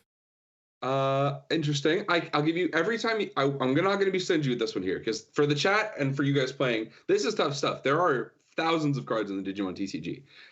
Every time you get a common factor, I will give you a bit of updating hint. And if you need them, I can provide the cost, DP, and a couple other statistics that we'll go through. My first thought, like when I was like, while Andrew was talking, my first thought was like, Cross 7 superior mode because of like the ability to like, because it's like, and then you can digicross with everything else and blah blah blah. So like, superior mode was like the first one that popped into my head. Cross 7 superior mode. I will say I haven't seen one of the correct answers yet in chat, and it is not Cross 7 superior mode. But I'm happy to give you guys some now because you both submitted a guess. I'll give you guys one of your hints here. Andrew, one of the cards in this set that you were talking about, so Magnamon X BT16, BT16 contains one of the cards. So you're going to want to think of long, wordy cards in BT16. Marcio, your question was about, your submission was Cross 7 superior mode. You're thinking of the right archetype. A separate card from the BT16 card I mentioned about Andrew, a separate card is in here with a unique effect text duration. I can give you guys the word count if you're interested. The BT16 card I told Andrew has a unique effect length of 123 unique characters, whereas the card I'm teasing for Marcio has a unique length of 121. So it's a cross-heart card for Marcio, and for Andrew, it's a BT16 card. This is a tough one, chat. If you guys think about this as well, you want to consider like it's long, wordy text. So you have to think about like, Andrew, if you want to pull up like a card looking at tool here, I'm not giving you any names or any information, but like if you would like to look up like and do this along with us here, as long as you don't go on card slash and check the database. Yeah. So we're not allowed to just go on like, I can't just open up card dev and look at you can look within the context of like, not, we're doing this as a live entertainment product. Yeah, because like, so as long as you guys are down to not cheat and to look up like the things that I'm giving you hints for, like Marcio, I've told you it's a cross-heart card. You can then look at cross-heart cards, right? What's Angel's BT60? Angels were in BT16. I will say, if somebody in chat gets it, I will point it out. It is current. I will tell you this: Magna Angemon BT16 is not one of the cards. So like for me, like, can I just like go on like card dev and type like crossheart? Yeah, if you'd like to do that, that's fine. As long as you don't go on card slash where Jeff has compiled all this information. So name doesn't count, right? No, it's effect text. We're counting effect text here. Yeah, because I was gonna say. All I'm going to do is type crossheart. Yep, that's fine. Thanks for keeping it above board. If you guys need more hints, I'm happy to do it. I think we're going to try and narrow you guys down on these two cards. But I'll give you maybe a third hint that will help you guys. 2 of these 5 cards do not have DP. So I did think it was an option, maybe. Could be another kind of card if you think of the 3 cards in Digimon. So we've got Tamers options. I mean, the Tamers do say a lot. There's another kind behind Tamers. Can you think of the fourth kind of option, or the fourth category of card in Digimon? Yeah, maybe a Digi-Egg. What did you say, Marcy? Oh, wait, no, I think I got distracted on Andrew's thing. Yeah, I was thinking like one of the like what the fuck are the fusion options called? Shroudmon is a good guess. Oh. It's not Shroudmon. Dragon Insect Fusion and Sparkle of Fate are also not the right ones, but you're in the right set still, BT16. Yeah. Is it like Mervamon for me? It is total effect text. It is the actual categorization. Marcio, you're correct. BT1186 Mervamon is the tied 4th, 5th most wordy card in Digimon. That's 120 unique text effect. So it's excluding reminder text. It's the number of words in effect text. So wait, like, really? Is that more than Minerva? Because it has the condition on. It has the condition of digicrossing from trash. It has the on play / when digivolving of like you play out a thing and then you add number to the thing and then you also get the all turns of like everything with this thing gets retail brush blocker or whatever. Yes, that's correct. Is it counting the Digicross text as well? It's every piece of effect text. So things that aren't its name or like the 2 letters that say DP at the top. But if it's in its inheritance, if it's written on the face of the card and it is effect text, not game rules text. Because like the Digicross, because it's like the security count is like effect text. No, if it's a standard piece of game rules text, like where it says security there. But like if you think about like it basically is it on its text box or its ESS box? Those are effect texts. Really, it's more words than Shoutmon X Superior Mode? It is 121 unique words. That's unbelievable. Fusion options really aren't as wordy as I thought. Like, Miraculous is from BT17. So that's number 5. Congratulations, guys. I'll give you another hint for BT16, Andrew. Am I okay to help Andrew now, or do you want to do it by yourself? No, I'm down guys, I think we're trying to do this. We're trying to prove ball knowledge, right? We're trying to be a real influencer basketball podcast together. We're the boys trying to rank our top 5 all time here. Here's what's up. I'll say this as well. I gave you a hint that it had to be an egg. An egg is one of the 5 cards here is a digi egg. That might make this a little easy for you guys, considering how many words are on certain eggs. I mean, immediately I'm thinking. No, wait, she has DP. Like, I'm thinking like Yggdrasil or. You're close. It's like what's the other one? The Gate. Ding, ding, ding, ding. Yeah, the Gate of Deadly Sins has 124 unique words of text effect. Wait, but the Gate wasn't. Wait, what was Andrew's thing? BT16? I don't think that wasn't the one Andrew was guessing. That's not the one I'm guessing. I'm giving you guys more hints. The Gate is from EX6. There's another card in here from EX6 as well that I don't think you guys will get. Some of the last ones are going to get pretty hard. Yeah, because I was thinking like eggs that have a shit ton of text. There's only really 3. Yeah, so the egg that has a shit ton of text, to the point that it is the second wordiest card in Digimon currently, is EX06-006, Gate of Deadly Sins. It is the second wordiest card in the game. Yeah, because you have like the start of main, the end of turn for Gudo, and the ESS that's like the breeding. Reduce every the breeding effect. Yep. So that's the second one. Andrew, I'll give you one more hint. It's a 3-cost option card. And the last hint I'll give you is the color. It's a 3-cost option card in BT16. Just text explaining stuff like partition count. Yes. So what we've included, the full description of what we're including here is it's number of words in the effect text brackets excluding reminder text. So like any reminder text for a keyword does not count. So like partition describing that stuff won't count, but it will have partition as a word, and the word partition will count. Oh, wait. Shroudmon, is it Thunderflame Crusher? It is not Thunderflame Crusher. It costs 3, and it's an option card from BT16. I mean, is it not Sparkle?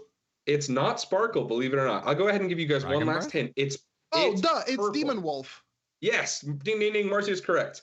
The Demon Wolf of the Castle of 9 Wolves is the 3rd wordiest card in the Digimon TCG as of time of recording. Wait, it has really didn't count. Wait, it's security effects are effect text. I mean, that's what I asked earlier about when I was talking about the fusion options. But you said just the word security count. I was like, that's rule text. Does the security effect count as text? Yeah, if it's text, right? If it's in the body of the text or the ESS, that counts. Right. So yeah, Demon Wolf is the inclusion. Because it's like really prettier than. Yeah, dude. If you ain't looked at it in a minute, Demon Wolf is soup. The main is in mini font, and the security effect is the smallest I've seen it get. Yeah, the security effect is like a lot because it's everything but the main again, basically, right? Like that's why I thought the like Metropolitan Police Department would have been, because that specifies Digibrigade or Digipolice, so that would be like surely that in itself would buff it up like more. Metropolitan Police Department is close. It is at 118, so it's 3 words shorter than Mervamon, and it just misses the top 5. It would have counted in a top 10. For the sake of getting to some of the other ones, because this was a hard first question, I was giving you guys a tough one to kind of help think of like how we're. So how many do we have left? There are 2 left. The 3 you guys have found so far are: you have correctly guessed Gate of Deadly Sins, which is 2nd place. Merva. Demon Wolf of the 9 Castle of Wolves is 3rd place, and Merva is 4th place. The last 2 cards, I'll give you guys hints for these. The last 2 cards are a 7 play cost, 7,000 DP Digimon from EX6, and a 6 play cost, 6,000 DP Digimon from BT18. Regiludo? Not Regiludo. You're in the right set. You're in the right level. I'll give you that. You're in the right level too.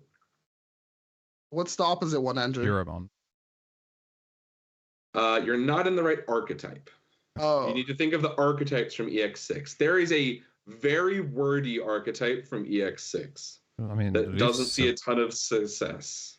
Okay, in EX6 you have... Oh, is it like a Shakamon card or some shit? Are any of them 7 costs? Interesting. Follow that line. Are any of them? Ding, ding, ding, ding, in the chat. DHM_ Sanzomon EX6-25 is the joint 4th, 5th wordiest card in the game. Yeah, it is Sanzo. 121 and it's as long as Mervamon. Great pick to DHM. I was thinking, Andrew, if the chat gets one, we could give him like a temporary VIP. Do we still have slots? Oh, I got hella slots. Yeah, he gets a temporary VIP for a full week while we do that. That's your dub. Unless that messes up other stuff. Like Shakamon then the first? So congratulations to DHM_ for hitting the Sanzomon. The Shakamon level 5 Sanzomon is the joint 5th wordiest card in the game. But the currently, I'll give you this as well. It actually will lose its first place seat next set. The new wordiest card in Digimon is the Gamamon. It's the Gamamon search card is the new wordiest card in Digimon, but it's not out yet, so we're not counting that one. Double. The last card is a 6 play cost, 6,000 DP, Black Digimon from BT18. Okay, so BT18 was... I'm going to try to do this without like just searching shit up. So BT18 was the hybrid set, and it is... You said a level... I didn't give you a level. I gave you play cost and DP. 6 play cost and how much DP? 6K, 6 play cost. 6 play 6. Is it a Lucamon card? It is not a Lucamon card. I'll say this: it's mono black. Oh, okay, that takes. Oh, so the mono black. And this is the current wordiest. It is Snatchmon. I'm gonna head. That popped up on the chat at the same time that Marcio got that, so I'm gonna say both Mr. KBeeDS himself and Infected Griffin in the chat both got that correctly at the same time. BT18 065 Snatchmon is the wordiest card in Digimon at the time of recording. It is a 125 word long effect text box, not including its reminders. Congrats, guys. ESS takes up a lot. Yeah, it's a doozy. So that's Snatchmon. Congratulations to all my Venmon heads. I don't know why you said black, and I was like, okay, like the only things that were like black, like Beetlemon, right? It was like the Beetlemon stuff, and then it was like the Shadow Seraphi stuff, and like the Night stuff, and then like obviously like the Venmon stuff. So yeah, I couldn't even remember if Shademon was Shademon was BT18 or BT19. I think 19 for the Nene stuff. Yeah. All right, guys. So that was our first question here on So You Think You Know Ball. And then I'm going to get really good at spinning a basketball like the freaking Harlem Globetrotters. It's going to be awesome. Anyway, the second question here is, reprints in the Digimon TCG get a lot of flack for being kind of inconsistent and often ineffective at addressing the supply and demand issues. Some cards, however, have been the lucky recipients of more than their fair share of reprints. There are currently 9 cards at a joint 3rd place for the most reprints in the English format, and they all have 7 reprints.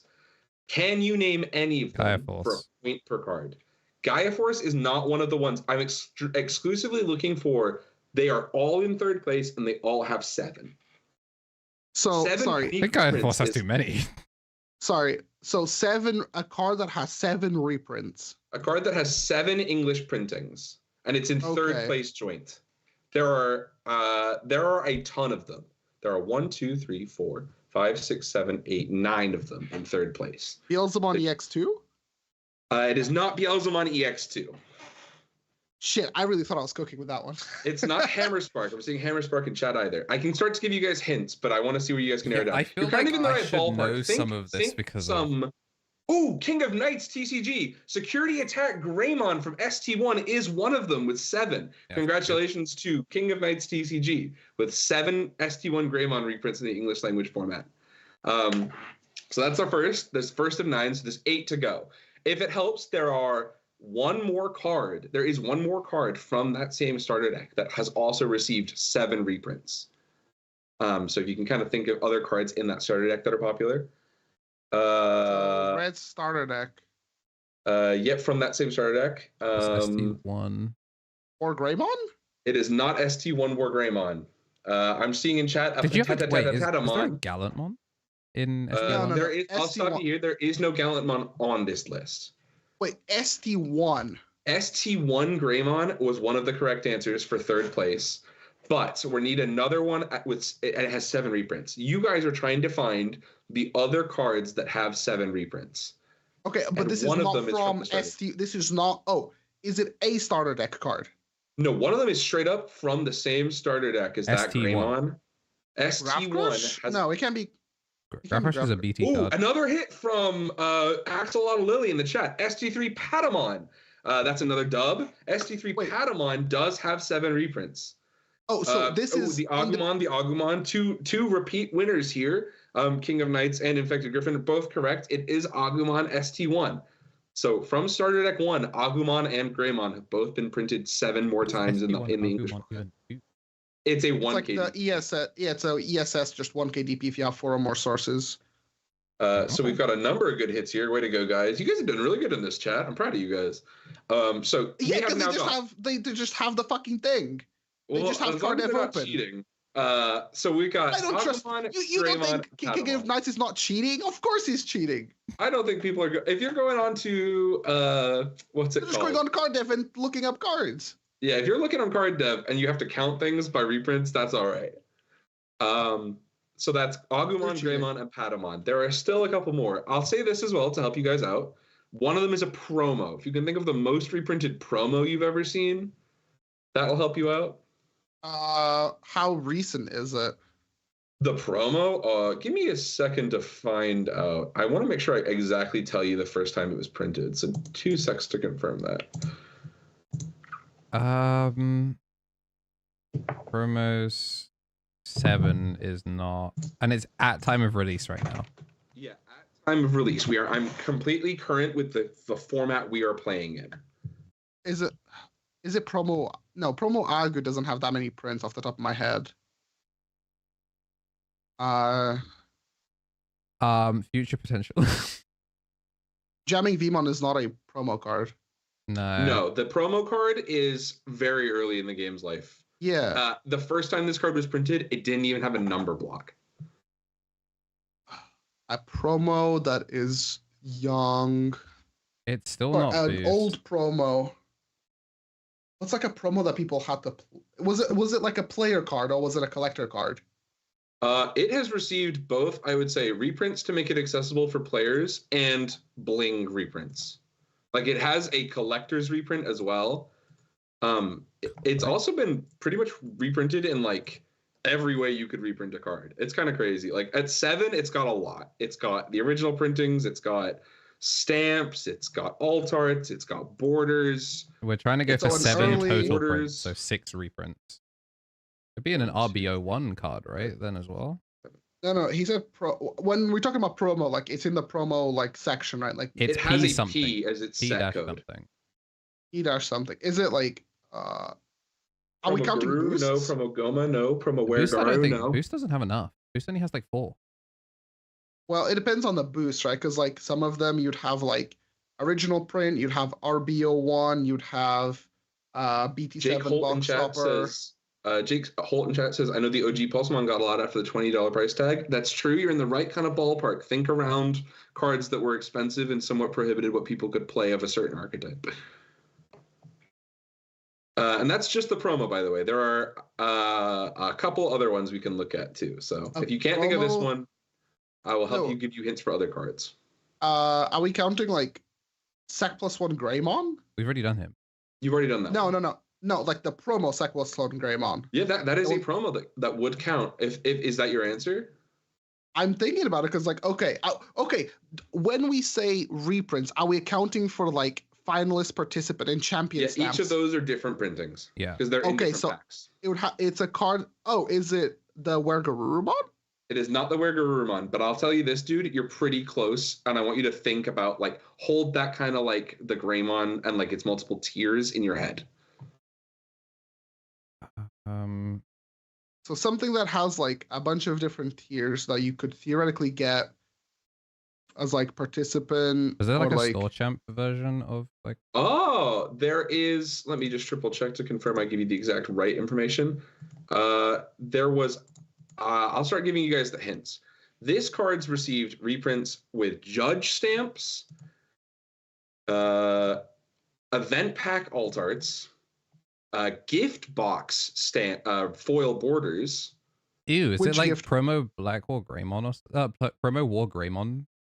You're in the right kind of ballpark. The black and one. It received a very elusive event stamped gold one with the championship finals of that year.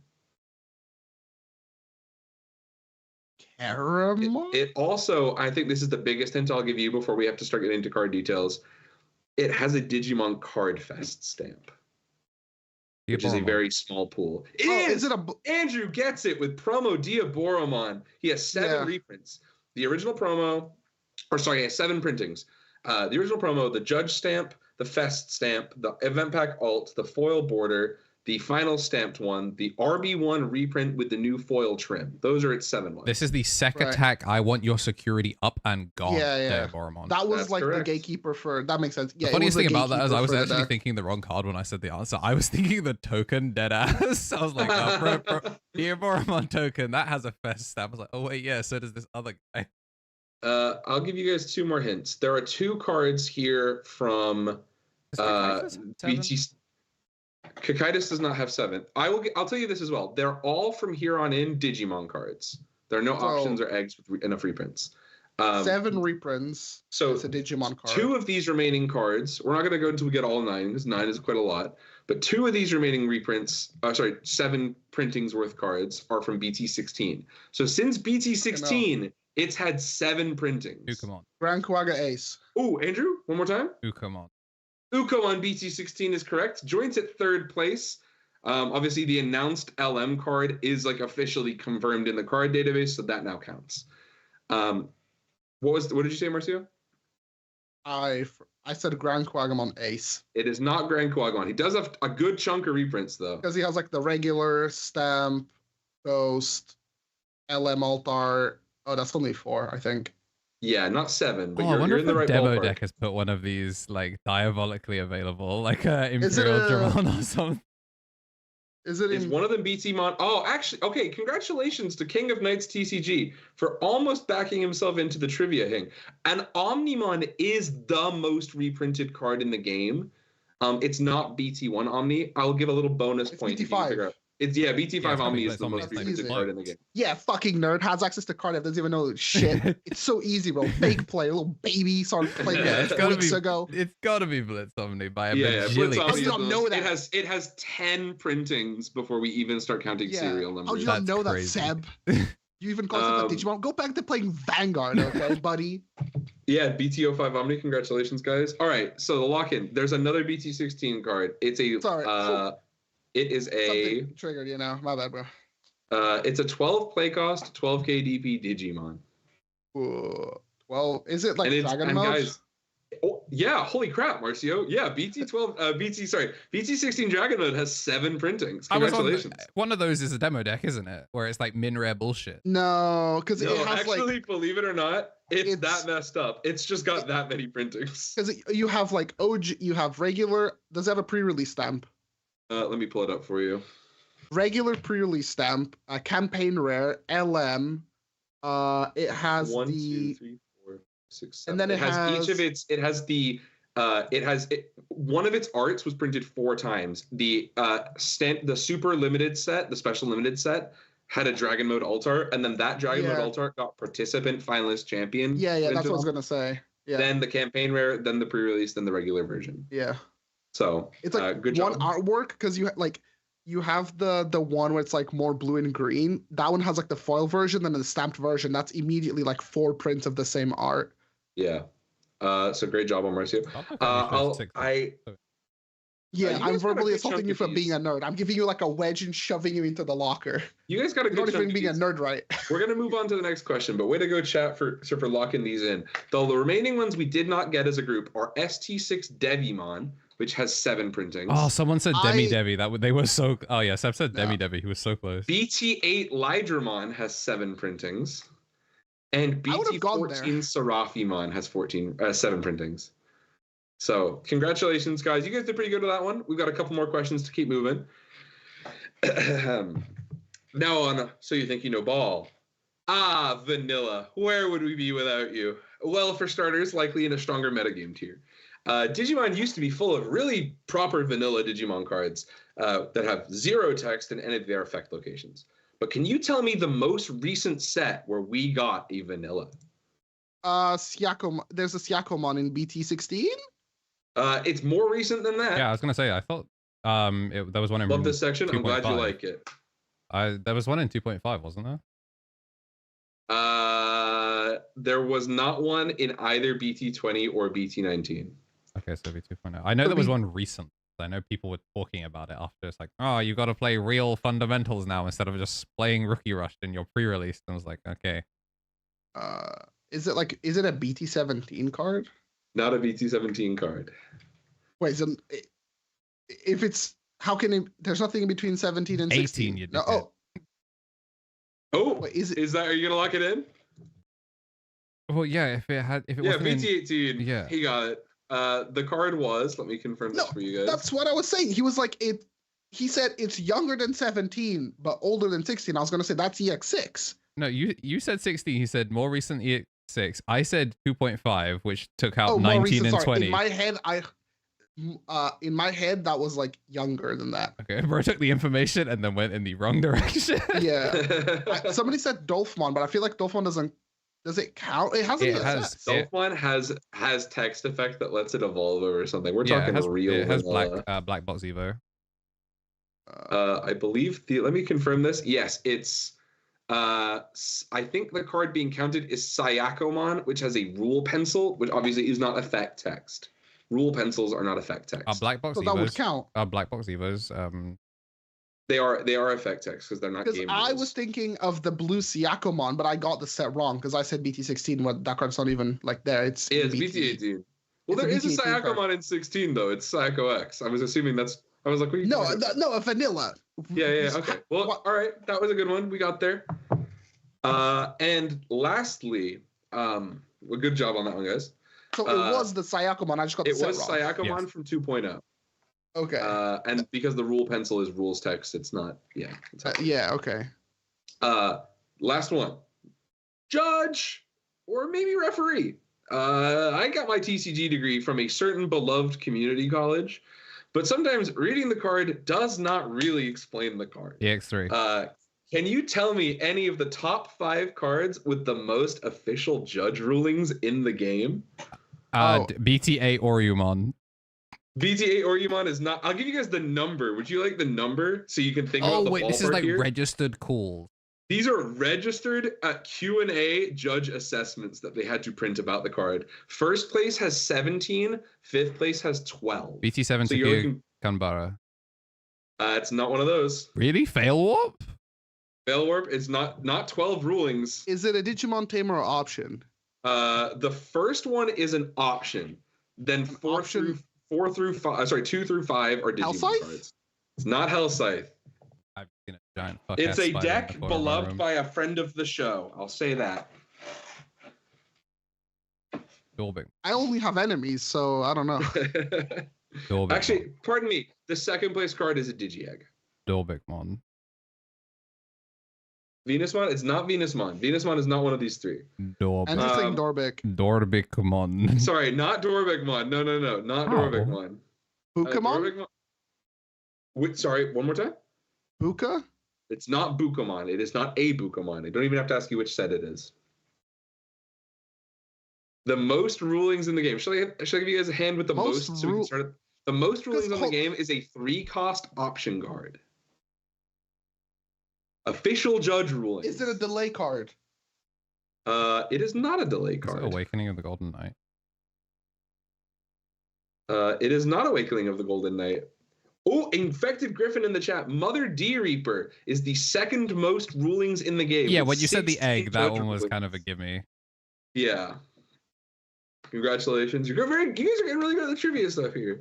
I would love to see if we can piece it together as a chat for first place most judge ruling. The most confused card in the whole game. Is it Like, It's a Hydramon? 2-color option card. No. Okay, never mind. Two-color Is it one of the to give you guys the Is context, it one of the poly options? no, it's not a polymerization option. I'll put it this way, right? Like, what did you say a second ago? You said Extreme Dormigmon Jihad? not even coming up.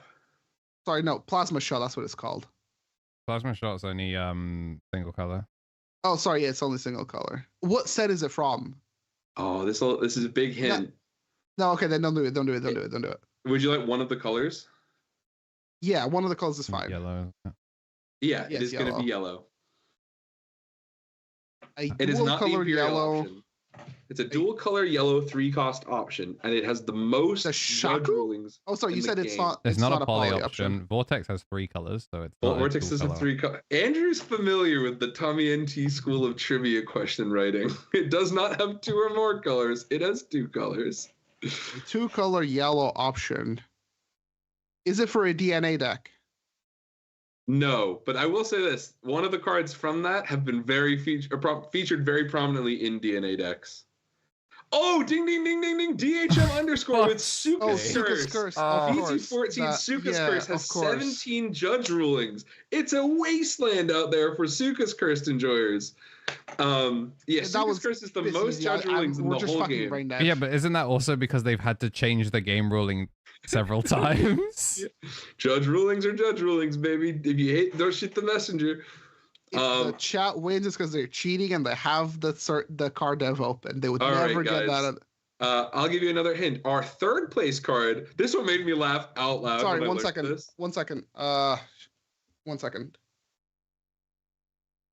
Our 3rd place card, Chitty Chat Room, is a absolute banger from a modern set. A set within the last 4 months. And it has 15 judge rulings.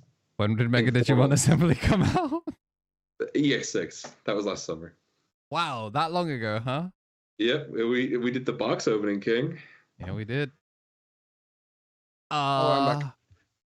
Recent. Sorry, Yeah, what was the context of the card? The hint you're getting is the 3rd most is 15 rulings, and it's a Digimon card from a set from the last 4 months.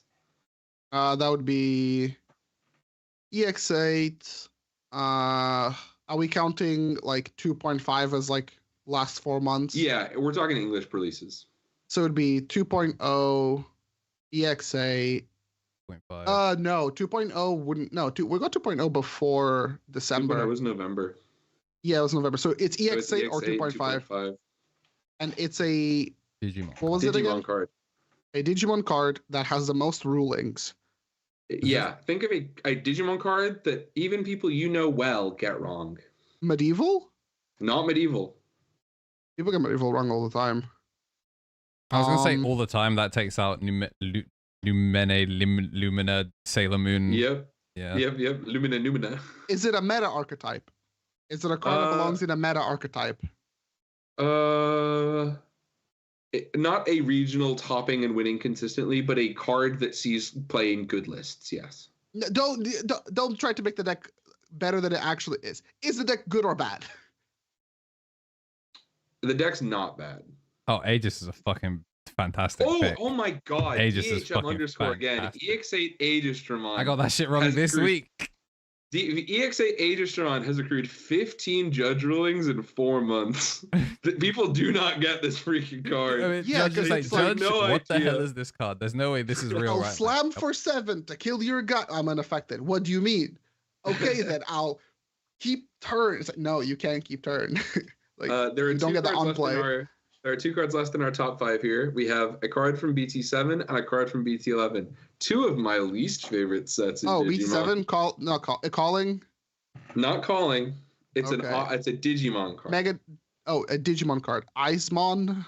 Not Eismon. I'm just gonna go for the band cards. Jet Sylphie. Not Jet Sylvie. I'll stop us. I'm shocked it's not Takuya. That's fucking crazy. BT7. It's not most Shout rulings, EX6. I've never seen and that. it's a Digimon. Yeah, and it is the 4th most rulings in the game. Actually, with this one, I'll give you this. It was recently changed in the CRM. So it has had an update in Japanese recently. Gemmo says Abanwumon. Gemmo is on some stuff right now. It is not a Banmumon. Great pick though. A Banmumon would have a lot of questions. Did we cover this card on the Passionate Party? We have not covered it on Passionate Party. But Godfist Jambo snipes my trivia game with BC7 Susanamon, who this week got a CRM update. Yeah, because Jambo's fucking unemployed and all he does is like wait for things to refresh on separate tabs. You mean he's studying for his judge exam? Yeah, another jam banger from Godfist Jambo. BT7 112 Susanomon has 13 rulings. But finally, last and certainly least, is the 5th place card here on our list. It's a BT11 card, 7 play cost, 6 KDP. Never mind, not Bugramon. Greymon X? Not Greymon X. 6 KDP. It has 12 judge rulings. I want is you to it think another? of archetype. Is it another fucking Venmon card? Another Venmon card? No, not a Venmon card. Gigimon. not Gigimon. I want you to think of like an archetype that we've already discussed here as being like, that's kind of spaghetti. Oh, is it a Marva card? Not Merva. It's not Mamemon. Like Chat, I'm saying, is it? If you pop in if you think you know, we might have. Is it a Shoutmon card? It is not a Shoutmon card. I can give you another hint. It's another 2-color card. A 2-color card in BT11. Is it a Mastemon card? It saw play in Mastemon. It's not a Mastemon card. It can't be King's. Oh, ding, ding, ding. BT11 King Sukamon has 12 judge rulings as of time of recording. I mean, because again, it's got the same ruling. Yeah, of course it's this. Yeah.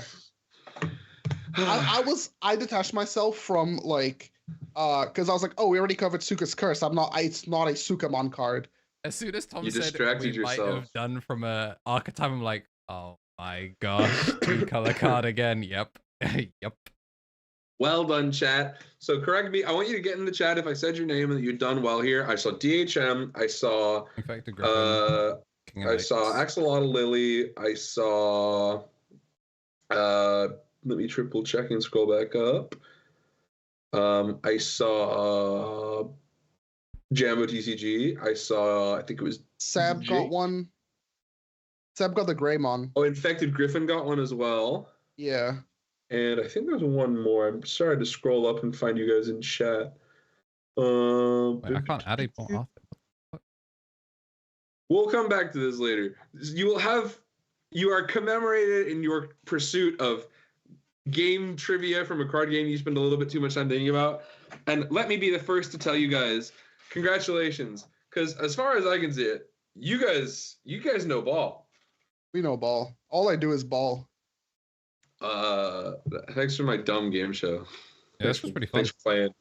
I'll do another one of these when I have more prompts and stuff written out.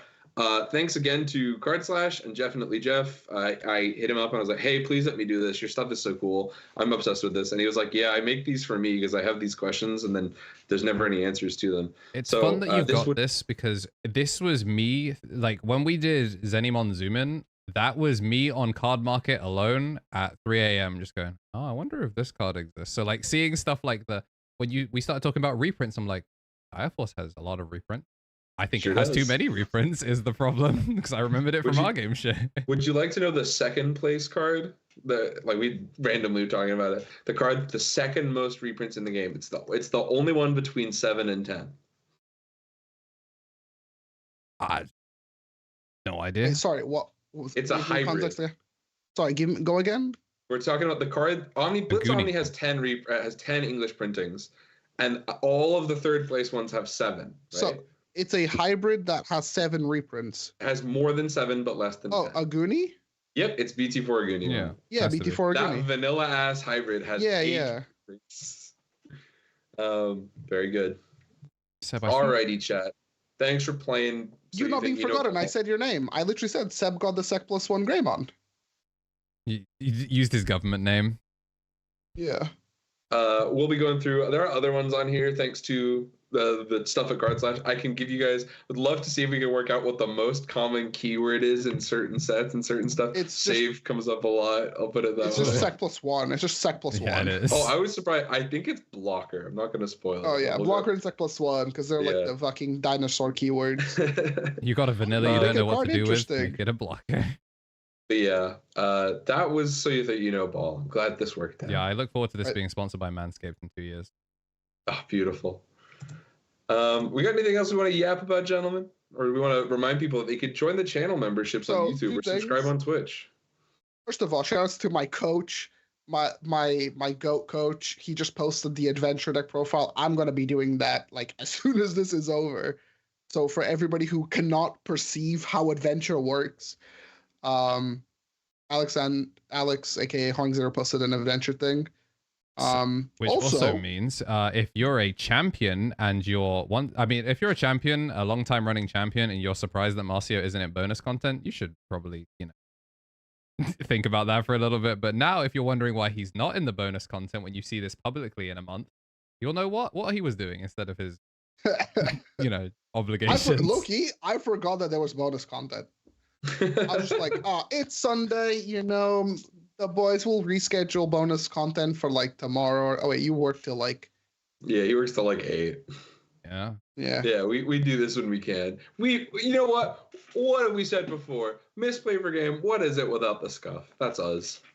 Yeah, speaking of scuff, Marcio's camera is, it's different. Yeah, it's nice. If you tuned into last week with Henny and you saw his camera give up, JPEG Marcio. Yeah. I don't know if it's I can't tell if it's choppy or not choppy. It's not too bad. That looks nice. Okay. There's also Yu-Gi-Oh is happening right now. Any Yu-Gi-Oh heads? Any YCS enjoyers? They're gonna ban Toad, bro. I feel so bad. There's gonna be a ban list later. Very good that the ban list will be later and not now, so we don't have to deal with and then it just derails the whole show. Remember that one time? Yeah, as I panic, buy cards to not get scammed online. There's also we've also been quietly taking the Pokemon pill again post rotation. If you're interested in Pokemon stuff, get in the comments. We know we've typecast ourselves a little bit, but it might come up at some point. Once again, follow the Twitch, subscribe if you have Twitch Prime, like the video because it helps get things going later. Obviously, it would be better to do that at the start, but it's still nice. Subscribe to the YouTube. Consider being a channel member so you get the bonus content early. Follow us all on platforms. Most of us are KBeeDS, KnTElixar, and TommyNT or the TommyNT. Pretty much everywhere. You can find us there. Pretty dope. What else? Switch 2 looks pretty cool, huh? Donkey Kong wears pants now. Donkey Kong looks sick. I hate that they put him in pants. Donkey Kong does look good, though. No, I think it looks pretty cool. The thing that's concerning is Cranky Kong is in the game, which means we're going to have to do some retcon. Yep. This game might actually ruin the continuity of the game. We'll see how that goes. I'm excited. Digimon, they're going to announce that it'll be on Switch 2 any day now. Yeah. Well. So it's also horrible that they're like, oh my god, Medieval's in the game. Oh yeah, Medieval, yeah. They were like, oh, here's this very neat demo game. Pay for it. You want to know how your Switch works? Pay for that information. Yeah, this is the equivalent of a deck spreadsheet. Today. This is literally the deck spreadsheet. Oh, you want to know the most optimal and the best version of your deck? Venmo me $20. Want to learn how to charge the Joy Toucan? There's no way they're calling it Joy Toucan. No, they're not calling it Joy's Toucans. Joy's Toucans. Forget about voice to you should join the Discord if you haven't already, because we've been yapping about Mario Kart and other things and all different kinds of things. It's linked, presumably, in the description of this. And when it gets edited, it certainly will have it. Or if it's in every single video, you should go find it, join the Discord. We've got stuff. We've been yapping about Manhwa as well. Manhwa that's coming up. Bumping. I want to plug some stuff. Plug. If you guys don't know, I've already put a thing in the comments here. I have a YouTube channel. Currently, it's just a little wasteland full of old VODs and stuff from when I used to stream Pokemon stuff on Twitch. But I've been working on a project that will probably be coming out kind of soon-ish. And it's largely not Digimon Tom related stuff, but it's creative Tom stuff. If you like the things I do here on the show, coming up with the stupid game shows and stuff. Is it the balloons thing? No, that balloons video will never come out. I hated it. I hated working on it. And then somebody who I really like, who makes really great videos that I really respect, made a video that was just what I wanted to do, but really great. And I was like, actually, you know what? Wipe my hands of that. I'm giving this one up. No, we'll never get that. Can that be if Misplay for game ever, I swear to God, hand over heart, if we ever, for even 5 minutes, chart higher than the fucking Joe Rogan Experience on Spotify, I'll release whatever you guys want out of my catalog, dude. Dude, I want your SoundCloud. And my buffering? Can we get some and my buffering tracks? I will actually remix. I'm not going to give anybody any freaking links, but End My Buffering will come out of the what's it called, the hiatus, and SoundCloud rapper the TommyNT will be back as End My Buffering. Yeah, but yeah, check out it's what am I on YouTube right now? What's my name? I think you're just the TommyNT. I presume I'm the TommyNT. Check it out on YouTube. Look me up. It's the same picture as on Discord and stuff. Production for it'll do it. Yeah, I mean, Marcio will eventually upload content in the year 2025, and we will start working on the script again. I actually have a video like recorded. I just need to edit it. Maybe I'll do that for Monday. Try to get it out Monday or Tuesday. It's just like the Imperial run of like, this is why I picked Imperial. I should really do it because I one-taked it. Yeah, because I have nothing better to do. We're gonna start on the Bushiagumon script. I might have said that last podcast. Yes, sir. For real, See, I was in the guard. The thing is that this script, it's like it is on the Void channel, and I don't check like the Void channel that much. Where is it again? Is it in Stats Team? Yeah. It's in there. Yeah. Okay, footage you need for How Good Is Shaman. I've opened that tab now. Brother, Shoutmon's already come out. You were a whole video late. Sorry, not Shoutmon. Fuck. You know what I mean. Hey, watch the Shoutmon video. Make the analytics weird on Where that is the Bushiago? Oh, there we go. Bushiago. Oh, it's also a thread. It's like Omega hidden. So, yeah, it's because we haven't used it. It doesn't matter. Anyway, like... There we go. I have it now. Hold on. We appreciate you guys watching the show. Whoa. We appreciate y'all. Whoa, leaks! Leaks. Is there anything else? Once again, check out Hot Takes. Andrew's producing that for Hotspawn. It's kind of a W. We want like real production work as a resume thing for all of us, because then we can do all that. Shout out to OPE. I will be getting the rest of the Glasgow regional out this coming week. I've just been busy. I got up to top 16, and top 8, top 4, and finals will come out back to back to back. I'll get them out real quick. Shout out to Adam for Eden format. Eden was really fun. Yeah, I was gonna say Eden was sick. You missed out, dude. Sick. Eden was sick. Actually, I played Eden Examon, guys. Eden was so cool. I love Eden. What? I was there. It's true. This is officially for people who watch the podcast. You can go back and update the list. Or cut the stupid memory boosts from the Eden list we built. Replace them with BT1 tie. It's way better. It's changed my deck. Or Hero. Yeah, or no, I literally think the second attack is just that good. No, but the Raid Tricera. Also good too, but I'm just like, anyway, the boosts were bad. Change that if you play Eden. Enjoy. I think that's everything I've got. I just think we used to do this like organized, and now we're like the way we is. We organize the start and then we unorganize the everything else. Yeah. But already clicked off anyway. Yeah, let me say Baba Booey, goddammit. Yeah, you know, this is what everyone was waiting for. There should be some outro music. I should just start playing Burn My Dread in Skype. Baba Booey. Baba Booey.